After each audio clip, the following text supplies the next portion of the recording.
दोस्तों, एक ठंडी रात, बारिश की आवाज और एक बड़ा खामोश बंगला। ये कहानी है कांग ताहे ह्यून की। एक अमीर, बेहद शख्स और भावनाओं से दूर रहने वाला इंसान। लोग उसे कहते हैं गोल्ड सिंगल डैडी। उसकी जिंदगी में सिर्फ दो चीजें हैं, उसका बिजनेस और उसका छोटा सा बेटा मिनजुन। मिनजुन की माँ एक रहस्य है जिसके बारे में ताई ह्यून कभी बात नहीं करता। दूसरी तरफ है हा ह्यून, एक गरीब लेकिन हिम्मती लड़की। दिन में पार्ट टाइम काम, रात में पढ़ाई और बीमार माँ की जिम्मेदारी। एक दिन किस्मत उसे उस बंगले के दरवाजे पर ले आती है जहाँ उसे नौकरी की सख्त जरूरत है। इंटरव्यू में ताई ह्यून बस एक ही बात कहता है, मुझे भावनाएं नहीं चाहिए, सिर्फ कोई चाहिए जो मेरे बच्चे का ध्यान रख सके। हा ह्यून चुपचाप सिर झुका देती है क्योंकि मजबूरी सवाल नहीं पूछती। हा ह्यून उस बड़े घर में कदम रखती है जहाँ सब कुछ है, पैसा, ऐश, पर खुशी नहीं। मिनजुन शुरू में किसी से बात नहीं करता, वो डरता है क्योंकि उसने माँ को खो दिया है। लेकिन हा ह्यून धीरे धीरे उसे कहानियाँ सुनाती है, उसके लिए खाना बनाती है और पहली बार मिनजुन मुस्कुराता है।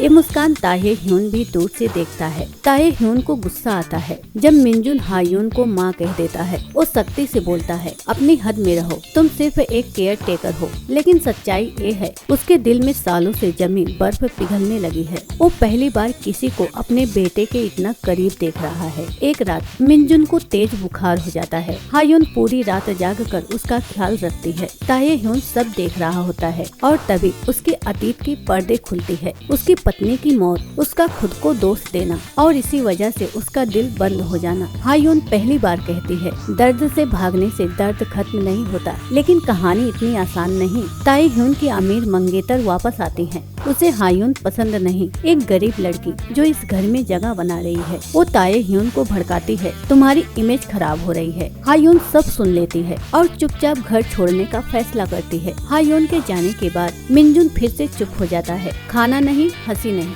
बस आंसू। ताहे ह्यून पहली बार टूटता है। वो समझ जाता है हा ह्यून सिर्फ केयर टेकर नहीं थी, वो इस परिवार की जान बन चुकी थी। बारिश, वही दरवाजा। ताहे ह्यून हा ह्यून को ढूंढ कर कहता है, मुझे नहीं पता प्यार कैसे करते हैं, लेकिन मेरे बेटे को तुम्हारी जरूरत है और शायद मुझे भी। हा ह्यून की आंखों से आंसू बहते हैं। मिनजुन फिर से हंसता है, घर फिर से जिंदा होता है। गोल्ड सिंगल डैडी अब सिर्फ अमीर बिजनेसमैन नहीं बल्कि एक पिता और एक इंसान बन चुका है, क्योंकि कभी कभी गरीब दिल अमीर जिंदगियां बदल देते हैं। अगर आपको Korean drama, Hindi dub, emotional love story और सिंगल डैडी स्टोरी पसंद है तो ये वीडियो आपको जरूर पसंद आएगा। लाइक, शेयर, सब्सक्राइब और बताएं आपको ये कहानी कैसी लगी।